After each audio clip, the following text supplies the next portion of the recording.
When the Galactic Council first encountered human surgeons, they laughed. Lasers, nanobots, quantum scalpels. Aliens had automated every aspect of medicine. Why? They wondered, did humans still use hands? Until one mission, one crisis, one moment where all their tech failed, and a human doctor stepped forward, rolled up her sleeves, and simply said, "I have fingers." That's when the galaxy stopped laughing. The Erickson Trauma Center was the most advanced surgical facility in the known galaxy, orbiting a Class IV pulsar, equipped with diagnostic systems that scanned you faster than you could blink. Every known species had contributed something to its creation. The Mortha gave their gravity-free neural scaffolds. The Silith offered organic regenerators. And the Zenithians? Their pride and joy, surgical AI so fast it could rebuild failing organs mid-beat. Not a single scalpel in sight. Everything was clean, perfect, efficient, until the explosion. A mining vessel carrying 347 civilians, most of them children, was hit by a rogue asteroid. The containment shields buckled. Radiation surged. By the time survivors were beamed into the Erickson Center, over 100 were dying, most with internal trauma the machines couldn't map, because the injuries weren't standardized. They were chaotic, twisted, dirty, and that's when the AI hesitated. It wasn't supposed to, but the injuries didn't make sense. Vital sign flickered, tissue folded in on itself. Biological signatures overlapped. The machines froze. And in that second of silence, that cold pause between life and death, one of the doctors turned. She was human. Dr. Kaela Rios. Unknown to most. Trained on Earth. Never once had her name lit up a galactic research file. But she moved like someone born for chaos. She didn't ask for permission. She didn't wait for approval. She grabbed gloves, rolled up her sleeves, and plunged her bare hands into the mess of blood, tissue, and radiation-burned skin. The Zenithian medical lead recoiled. "You're contaminating the procedure." Kaela didn't look up. "I'm saving the patient." "You don't understand. We operate using laser precision." The alien barked, eyes glowing in alarm. She smiled, fingers deep in the abdomen of a young trillion boy, manually tying off a bleeder the scanner didn't even register. "That's nice," she said. "I have fingers." And the room went still, because in a world of automation, speed, and sterile perfection, her hands were doing what no machine could. She worked without pause. There were no holographic guides hovering in front of her eyes, no robotic arms buzzing with quantum instructions, just instinct, training, and a stubborn, relentless will to keep this child alive. Her fingers, covered in blood and coolant, moved like a conductor guiding a symphony of chaos. She didn't even glance at the readouts. She felt the torn tissue, heard the rhythm of the pulse through the walls of the artery. Her hands pressed, twisted, stitched, and steadied. Every time a machine would have paused to calculate, she'd already acted. The alien staff didn't know whether to scream or observe. Eventually, someone whispered, "What is she doing?" A Zelvan medic, known for his emotionless logic, murmured without looking away. "She's improvising. With her hands. No protocol. No predictive modeling." "But how?" The Zelvan simply replied, "She understands the body, not as a code to solve, but as a story being written. She reads it with her skin." One by one, the other medics, beings from across the stars, stepped back and watched. What they saw wasn't chaos. It was art. Messy, bloody, desperate art. But it worked. She saved the boy. But she didn't stop. Kaela moved to the next patient. Then the next. For 9 hours, she worked with only a few tools outdated by galactic standards. Scissors, clamps, needle and thread. Her fingers became blur and blister. Her back screamed. Her face was soaked in sweat. But she didn't care, because while the machines tried to calculate, she connected, not to data, but to life. After the last patient stabilized, Kaela finally sat down. Her hands trembled, not from fear, from exhaustion. Around her, the alien stood in silence. The Zenithian chief stepped forward, still stunned. "Why? Why didn't you wait for clearance? Our systems." Kaela looked up, her eyes tired but sharp. Your systems needed time to understand what was happening. And you didn't. She held up her hands, red, raw, and shaking. No, I didn't have to understand it. I just had to feel it. And for the first time in the history of the Erickson Trauma Center, the AI was rewritten, not by code, but by example. A new directive was added to every emergency subroutine in the galactic network. If standard protocol fails, consult human, preferably one with fingers. The ripple spread faster than any virus, any broadcast, any war. From the edge of the Orion Gate to the underwater clinics of Eldrasa 9, stories began to circulate. Not about weapons, not about politics, but about a human, a doctor, who saved lives with her hands. Alien med schools rewrote their curriculum. A new module was added. Manual intervention, the human method. At first, it was mocked. The Elvery called it primitive. The ZHYR collective dismissed it as biological stubbornness. But then they saw the results. In a station struck by a biovirus that scrambled neural interfaces, the AI couldn't read the patient's signals, but a human nurse recognized a panic in a half-blinking eye and manually adjusted the cranial pressure. On a warfront moon, where gravity flux made laser tools unreliable, a human medic used his bare hand to reset a broken spine under enemy fire. The machines kept freezing, but the humans kept feeling. And the galaxy, advanced, enlightened, but distant, began to understand something uncomfortable. They had lost something. In their quest for perfection, they had given up the imperfection that saves. Machines don't panic, but they don't adapt either. They don't sweat or scream. They don't care. But humans, they bleed with you. They grit their teeth through pain. They get their hands dirty. And sometimes, that's what it takes to keep a heart beating. Years later, Kaela Rios will be asked to speak at the Galactic Surgical Conference, a place where quantum logic ruled and even the walls pulsed with data. She walked up in her wrinkled coat, scars on her hands, eyes tired from years of battle. She didn't bring a data pad. No hologram. Just her voice. She raised her hands. These, she said, have done what your machines could not. Not because they are better, but because they try when logic says it's already lost.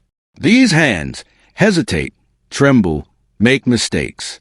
But they feel, and feeling, not just thinking, is what saves lives. And then she ended with 5 words that would echo forever through medical wings and warships alike. Laser precision is not heart. I have fingers. And that was enough. Centuries passed. In time, Kaela's story became legend. Half history, half myth, told in whisper across surgical bays orbiting neutron stars, and scrawled in chalk on backroom med tents on jungle moons. Some called her the last real surgeon. Others, the hand that healed the stars.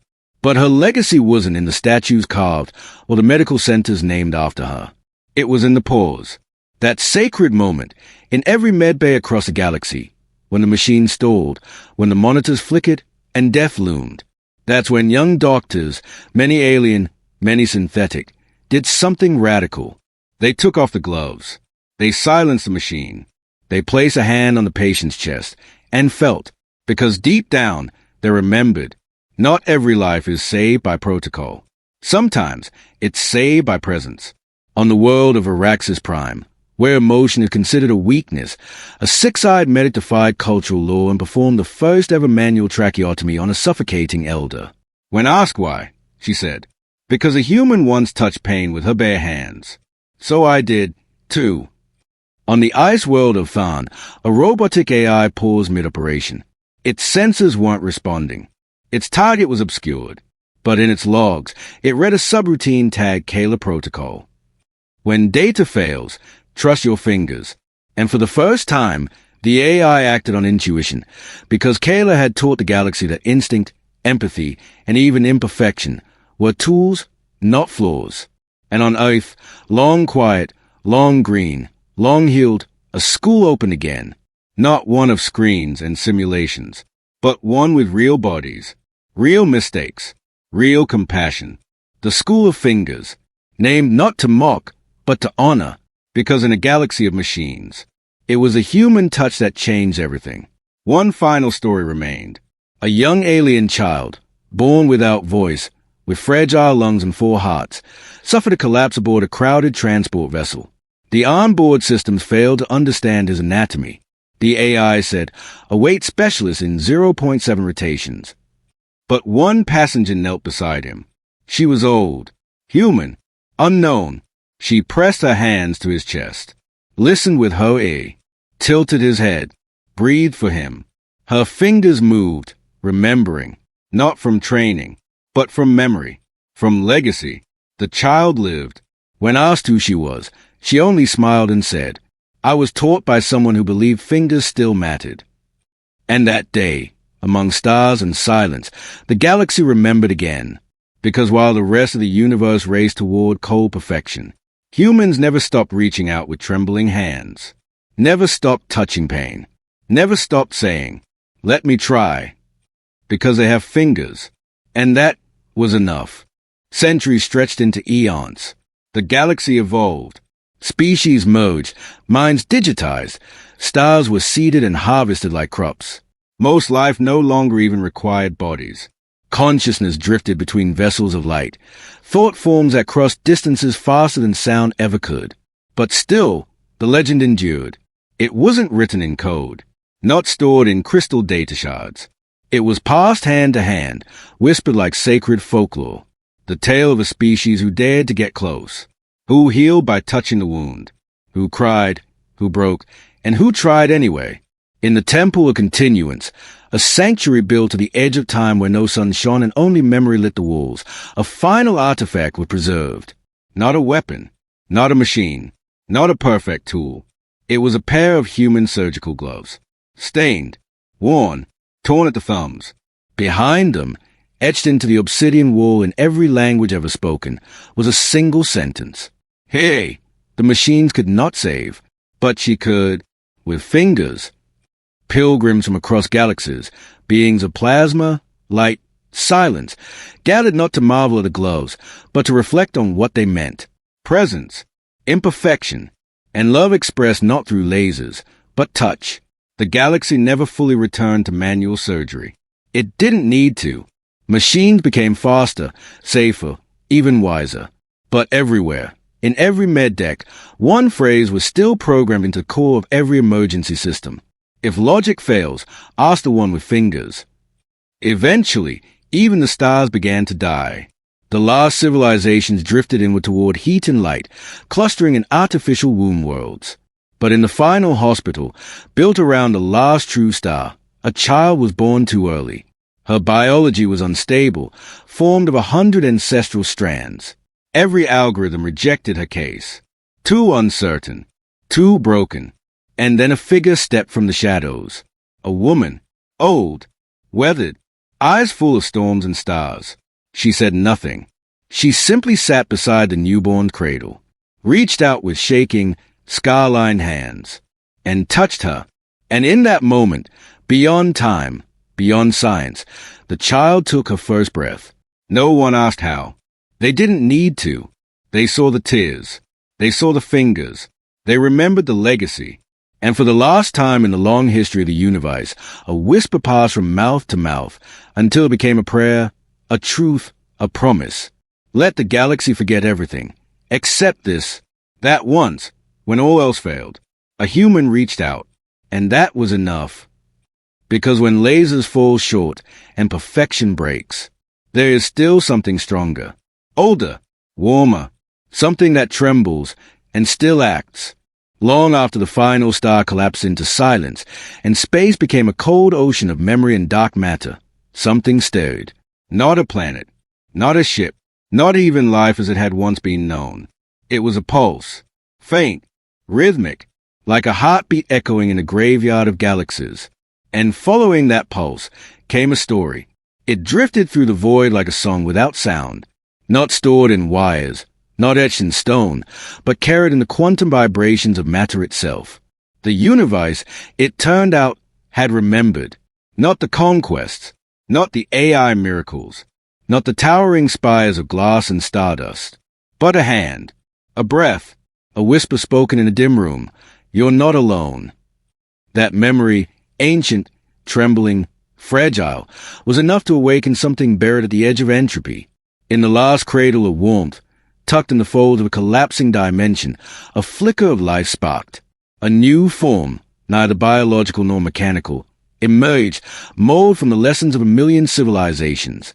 And as this being took its first steps in the dark, it stumbled, confused, unsteady, until it felt a touch, no hand, no flesh, but the impression of one left behind in the fabric of space-time, left by a doctor who, long ago, in blood and fire and sorrow, had dared to feel instead of calculate. The newborn being, this final child of creation, wept without knowing why. Tears fell into the void, and in that moment, the universe completed its circle. For all that had ever been, the stars, the wars, the love, the pain, had led here to a silent truth. Empathy outlasts matter. Compassion outlives suns. And a single human's trembling hand can echo longer than time itself. The being reached forward into the dark, toward where no stars burned, and whispered in a language not yet invented, "I will remember." And something in the universe answered, not in words, but in warmth. A final flicker. Perhaps the soul of Kaela. Perhaps the memory of Earth. Perhaps just hope. And with that, even in the death of everything, something new began.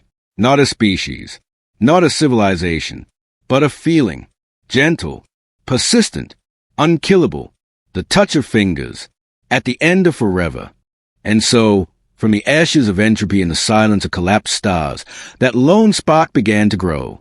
It didn't begin with fire. It began with memory. A memory not stored in hardware, not printed in code or crystal, but etched into the emotional fabric of the universe, the way one remembers a parent's hand, or the last words of a friend. This new being, undefined by race, form, or physics, drifted through the remnants of space, chasing echoes, not for power, not for dominance, but for connection. What had made the universe feel? What had caused machines to pause and weep? What had stopped ancient empires in their path and made them kneel beside the broken? One name echoed across the void, Kaela Rios. A name once ordinary, now sacred. She was never crowned, never built an empire, never led a fleet.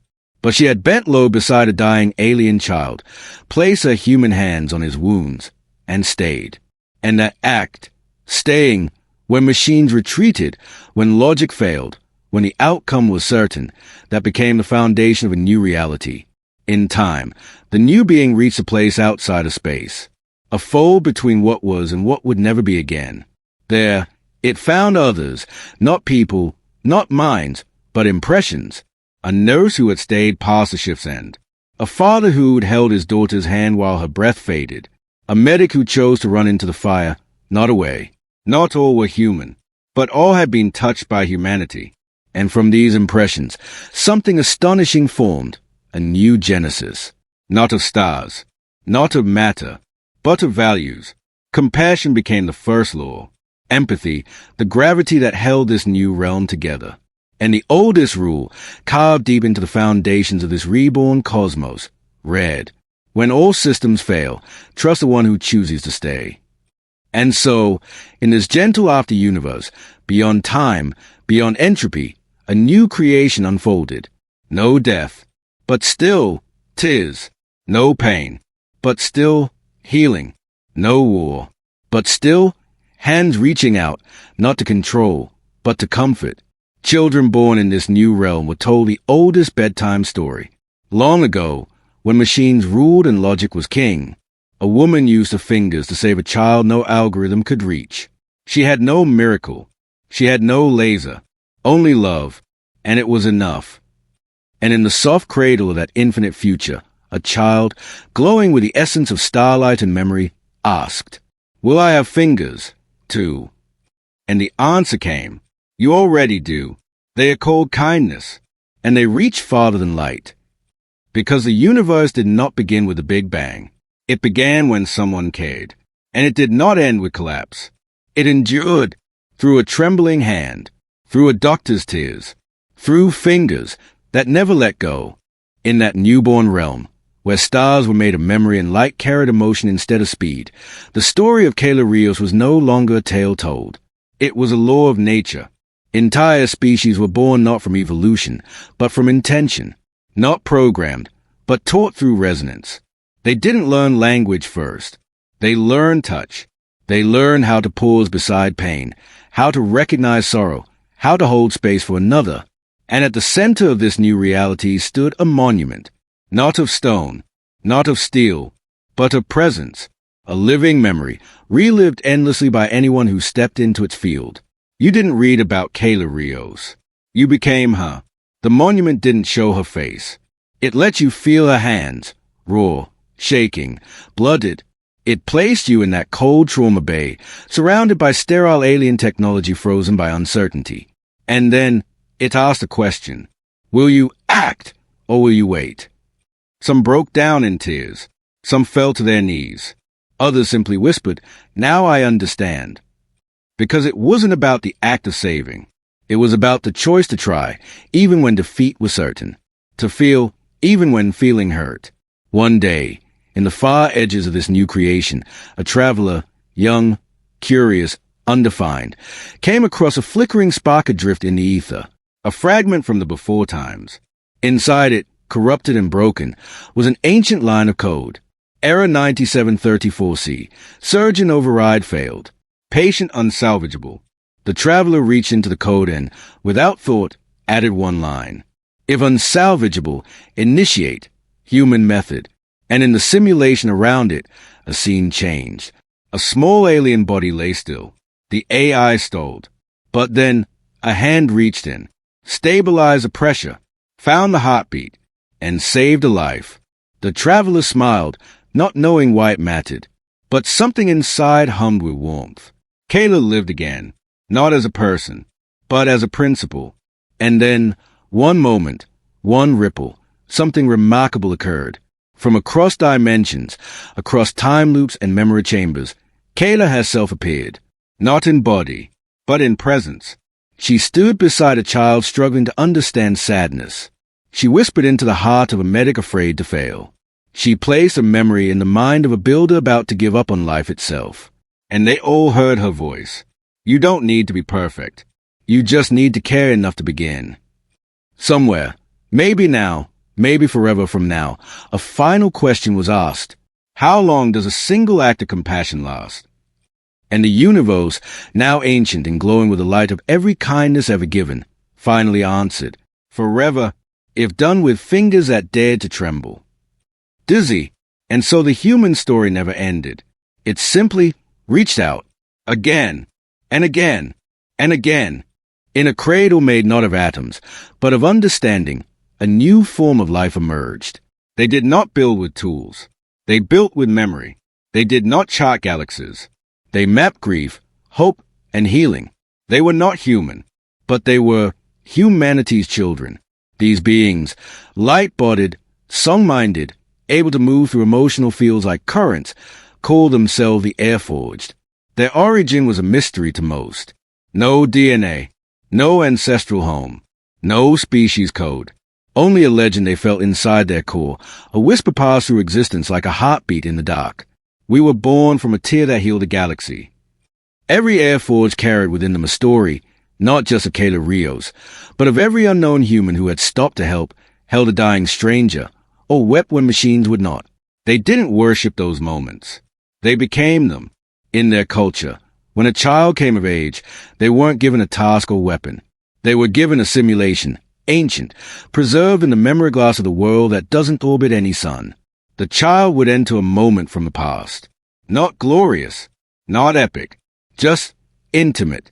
A battlefield medic kneeling beside an injured enemy. A nurse folding the blanket over a frozen refugee. A surgeon working by candlelight during blackout. And the child would be asked one question. Will you stop or will you stay? That was their rite of passage. And if they chose to stay, to reach out, to try, they would awaken with tears in their eyes. Even if they didn't know why. In the furthest ring of this reborn cosmos, where physics was quiet and time barely ticked, there stood a garden, not made of soil, but of moments. Each tree was a memory. Each blossom a life saved not by brilliance, but by presence. In the heart of this garden sat a bench, empty, waiting, until one day, if days still existed, a shape emerged from the mist. A woman, not young, not old, simply timeless. She wore a simple coat. Her hands bore old scars, and her eyes held a storm of 10,000 sunrises.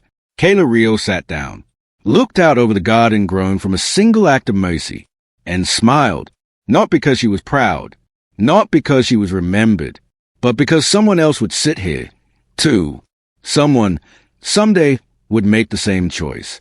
Not with fame, not with certainty, but with trembling hands and an open heart. And across the veil of silence, a voice rose. Maybe yours, maybe mine, maybe a future child who hasn't yet been born. It said, when logic breaks, when perfection falters, I will still reach out. I will still try, because I have fingers, and they remember how to care. Milky Way, there came a time, far beyond stars, beyond light, beyond even endings, when everything was quiet, not empty, but waiting. Reality itself had softened, like old cloth worn thin from 1,000 touches. All that remained were patterns, ripples in the fabric of existence. No voices, no planets, no machines, no time. And yet, one ripple moved differently. It didn't fade. It held on. In a place where all things were meant to dissolve, this ripple pulsed with something ancient. Not mass, not energy, but intention. It was a memory of touch. A child's hand clutching a doctor's sleeve. A trembling palm pressing down on a wound. The final grasp of fingers refusing to let go.